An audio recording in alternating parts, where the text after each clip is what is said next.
Dan di saat harus buka payungnya, halo semuanya, kita ketemu lagi dalam bahasa Indonesia. Hari ini saya tidak pakai kemeja hijau karena videonya bukan tentang kalawet atau tentang satwa.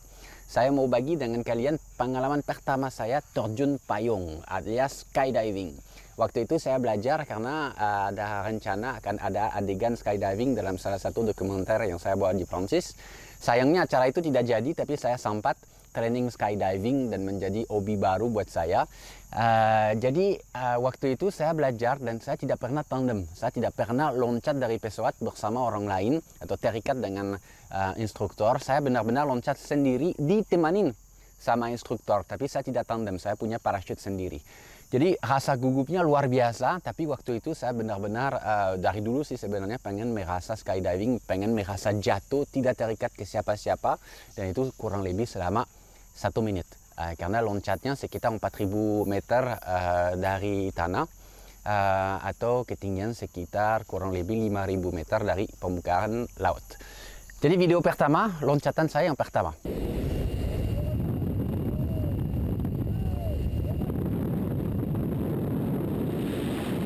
Jadi saya dari pesawat loncat, ada satu instruktur di sebelah yang pegang saya agar saya stabil, dan ada Sam, instruktur saya utamanya yang di depan, yang dia memberi arahan ke saya. Kalau dia begini artinya kaki saya harus panjang gitu, harus dipanjangin, jangan dilipat, tidak boleh dilipat. Kalau dilipat resikonya pada saat buka parachute bisa tersangkut di kakinya. Jadi benar-benar kakinya harus dipanjangin, jadi dia memberi arahan di depan.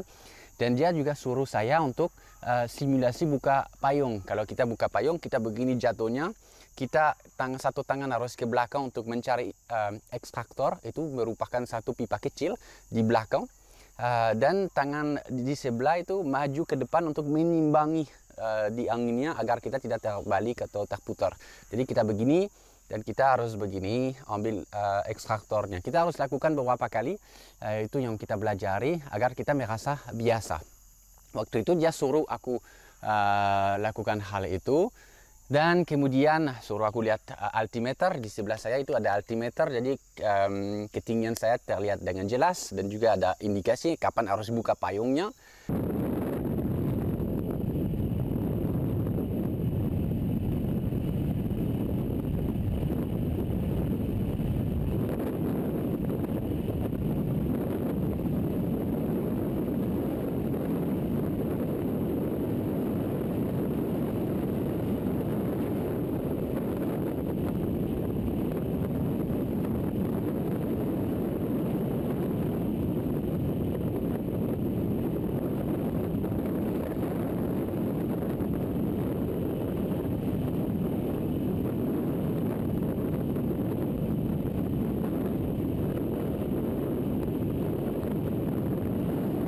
Dan di saat harus buka payungnya, harus paham ya, pertama kali loncat, jadi perasaannya campur aduk, ada rasa takut, ada rasa gugup, semuanya tercampur, gak bisa napas. Aku ingat gak bisa napas, sebenarnya gara-gara gugup itu loh. Dan pada saat sudah harus buka payungnya, Samnya ke sebelah saya, Samuel namanya, Sam seperti anjing saya yang dulu. Dia ke sebelah saya, megang saya juga, jadi instruktur kiri kanan, dan dia ambil tangan saya dan liatin tangannya. Untuk saya lihat altimeter, itu saatnya loh, harus kamu buka.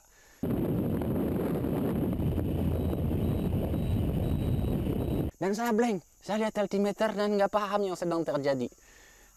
Dan ujungnya, itu instruktur sebelah yang buka parachute saya, karena saya blank, saya lupa buka parachute saya sendiri. Bagaimana kita bisa mikir bahwa bisa blank buka parachute sendiri, tapi itulah karena harus tahu bahwa kalau kita keluar dari pesawatnya, akselerasinya karena kita jatuh itu kurang lebih cuma 3-4 detik doang. Kita merasa jatuh sampai kita mencapai kurang lebih 200 km per jam. Habis itu kita stabil, kita tidak mengambil kecepatan lagi, artinya kita tidak merasa jatuh, kita merasa melayang. Kalau kita tidak benar-benar perhatikan tanah, ya kita nggak sadar bahwa kita itu benar-benar jatuh. Jadi itu cukup payah, dan saya kesal sekali dengan diriku bahwa saya lupa buka parachute aku sendiri.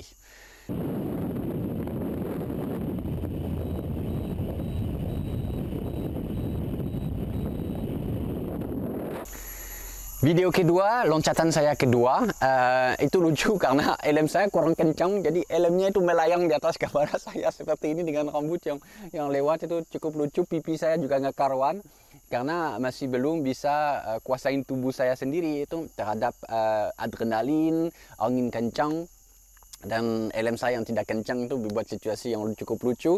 Saya lanjut simulasi untuk pegang ekstraktornya dan itunya sudah tidak ada lagi dua instruktur. Saya ditemani hanya sama satu instruktur, Samuel, yang memberi arahan dan memastikan saya baik-baik aja.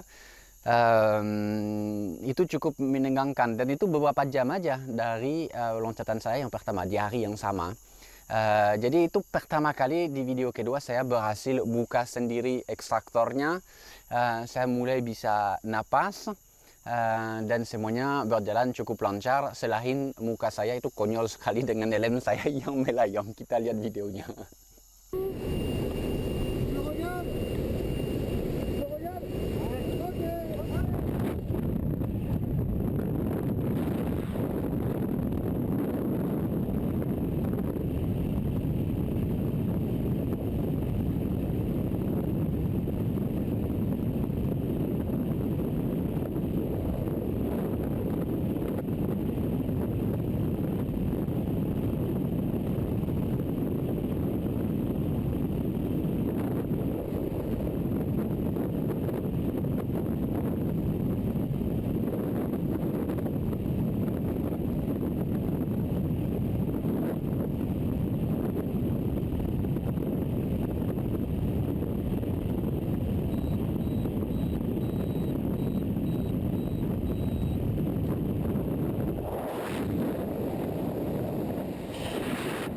Jadi video ketiga, kali ini ada awan, jadi perasaan baru karena awan rata. Jadi pada saat loncat dan pada saat kita lewat dalam awannya, kita belum melihat sama sekali tanahnya. Jadi perasaan baru yang harus dikuasai. Itu pertama kali dalam loncatan ketiga, saya dilepas dan saya harus menguasai diri sendiri, kuasain tubuhnya. Pertama dibuat belok pada saat keluar dari pesawatnya, dibuat putar. Jadi saya harus belajar untuk kembali tubuh di posisi yang sempurna, yaitu menghadap tanah. Karena posisi alami manusia atau badan manusia pada saat jatuh memang begini kakinya dan tangannya ke atas dan kita tidak menghadap ke tanah. Jadi kita harus rubah posisinya, yaitu dengan lakukan ini dengan pinggulnya yang kita seperti ini ke depan dan secara otomatis kita terputar. Dan saya belajar belok, artinya kalau kita belajar belok mau ke kanan kita harus begini, mau ke kiri kita harus begini. Dan simulasi untuk menemukan ekstraktor untuk buka parachutnya. Ekstraktornya kan terhubung di parachut kecil keluar dan dia menarik parachut yang besar yang akan nyelamatin kita istilahnya. Jadi kita sama juga cari ekstraktornya dengan satu tangan ke depan untuk menyimbangi. Loncatan cukup lancar. Pertama kali saya dilepas sama instruktornya.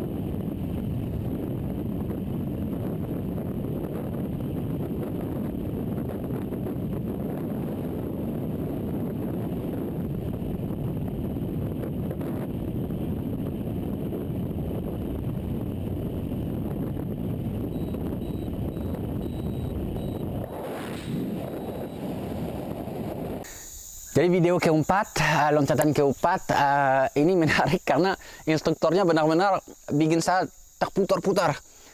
Seperti itu untuk lihat apakah saya dilepas total, saya akan mampu tidak kembali di posisi yang sempurna. Saya berhasil kembali di posisi yang sempurna dan bisa dilihat nanti badan saya seperti ini karena saya memberi terlalu banyak tekanan di depan. Sebenarnya pada saat kita jatuh kita harus rileks. angin yang membuat kita kelihatan tangan kita segala kencang, padahal kita harus rileks. Kalau memberi terlalu banyak tekanan, kita cenderungnya seperti itu.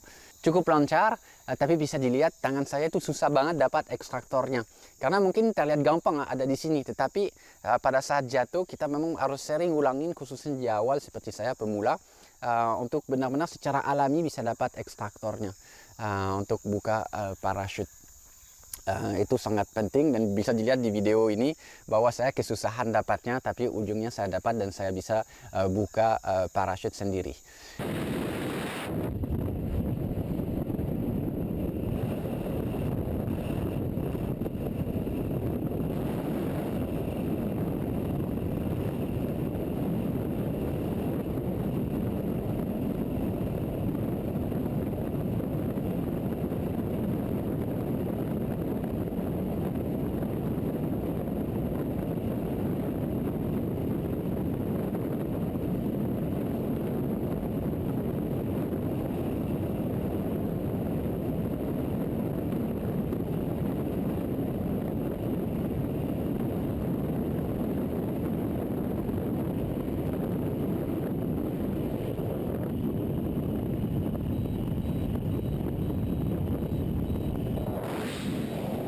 Tapi untuk buka parachute saya masih dipegang oleh instruktur karena harus benar-benar posisi sempurna pada saat kita buka parachute. Kalau kita buka pada saat posisi kita mereng atau apa, ada risiko talinya tersangkut di kaki dan itu bisa berakibat payah. Jadi di loncatan keempat masih ada instruktur yang pegang saya.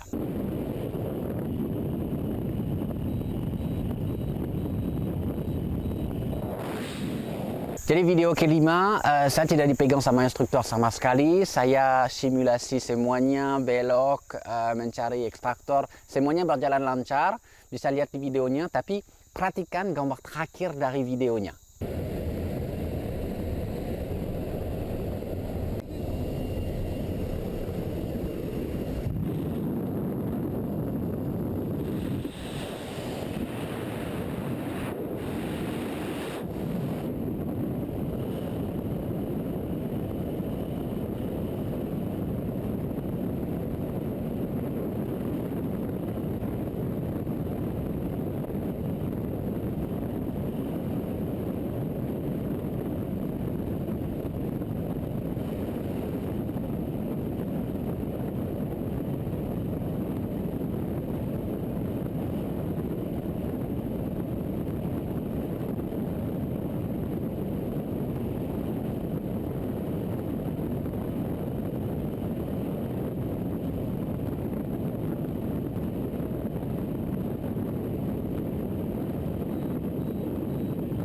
Kalau kalian melihat itu masalah saya yang pertama. Parachute sempurna buka, hanya dia twist. Bisa dilihat talinya silang. Dan waktu itu saya ingat silangnya 4 kali. Artinya pada saat kita udah buka payung, kita nggak bisa kendalikan payung lagi karena tertwist talinya. Penyebabnya mungkin posisi saya yang kurang sempurna pada saat saya buka, saya bisa mungkin agak mereng, itu bisa juga lipatan payungnya pada saat itu kurang sempurna. Jadi baru 5 kali loncat sudah payungnya twist, sangat bisa membahayakan sebenarnya, tapi dengan payung yang Shani gunakan sebagai pemula cukup stabil. Jadi sebenarnya dan juga cukup banyak waktu karena saya masih buka parachute-nya di sekitar 1500 meter dari tanah, jadi waktunya masih banyak sekali. Untuk keluar dari situasi yang mengerikan itu, kita harus tergantung dan dengan kaki kita harus seolah-olah nendang udaranya seperti itu untuk membuat kita putar untuk ujungnya talinya terbuka lagi. Dan itu yang saya lakukan dan semuanya berjalan dengan baik ujungnya. Tapi cukup pas buka parachute-nya kan walaupun keras kan selalu itu berita baik, kita diselamatkan istilahnya kan, jadi tidak terlalu terasa lah yang namanya keras pembukaan parachute-nya. Tapi pada saat itu saya lihat ke atas, shit, itu parachute-nya twist. Tapi asal kepala dingin, kita bisa mengatasinya. Walaupun kita pemula, ujungnya semuanya berjalan dengan lancar. Lihatlah lagi akhir dari videonya, pas parachute-nya twist.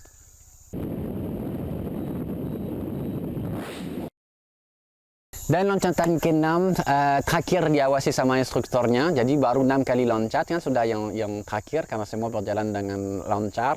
Sama sekali saya tidak dipegang dan saya mulai main-main, artinya saya mulai coba jungkir balik dan di udara dengan selalu ingat bahwa apapun yang kita lakukan, kita lihat altimeter, belum saatnya untuk buka biasanya. Jadi jatuh dari 4.000 meter dari atas permukaan tanah, dari tanah. Dan di 2000 meter kita ambil posisi yang sempurna lagi dan di 1500 saya buka. Kalau orang yang sudah pro banget itu mungkin buka parachutnya di sekitar 700 meter aja.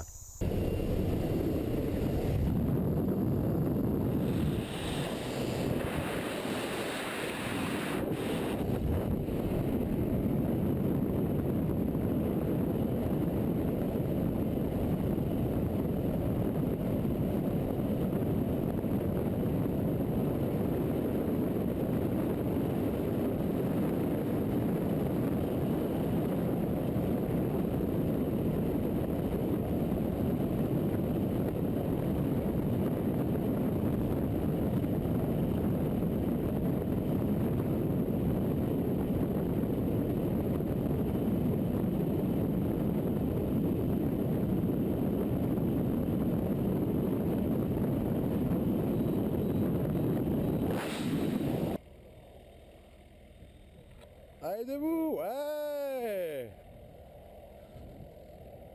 Yes. Sejak itu menjadi hobi baru Shani, walaupun terus terang olahraga itu sama sekali tidak ramah lingkungan. Saya tidak bisa bohong, agak malu rasanya juga karena kita bakar minyak. Saya kira cuma untuk naik pesawat, untuk habis itu loncat dan turun dan sangat singkat pula. Jadi nggak ramah lingkungan banget. Shani harus ngakui itunya. Tapi adrenalin yang Shani cari itu dapat banget dengan olahraga itu. Saya belum pernah lakukan di Indonesia, pengen banget. Sekarang saya masih pemula banget karena saya hanya lakukan waktu di Prancis. Saya baru loncat 19 kali untuk saat ini. Pengen banget sih lanjutinnya. Mungkin satu hari ke Jawa, coba gabung dengan teman-teman di sana. Katanya ada cukup bagus. Mungkin satu saat bisa ya kali ya. Nah, yang pasti saya pengen tadi itu share semua video-videonya waktu saya training itu 2016 kemarin training skydiving. Semoga juga bisa digunakan dalam acara televisi yang Shani coba tawarkan ke televisi-televisi. Tapi ada kepuasan sendiri memang merasa dalam sebuah pesawat. Yang Shani paling suka adalah pada saat keluar dari pesawatnya posisi terbalik, dan pada saat kita jatuh ke belakang kita melihat pesawatnya itu pergi tanpa kita karena kita lagi jatuh. Ini istimewa sekali rasanya. Oke, semoga kalian suka dan seperti biasa kita ketemu lagi Kamis depan dalam bahasa Indonesia. Thank you.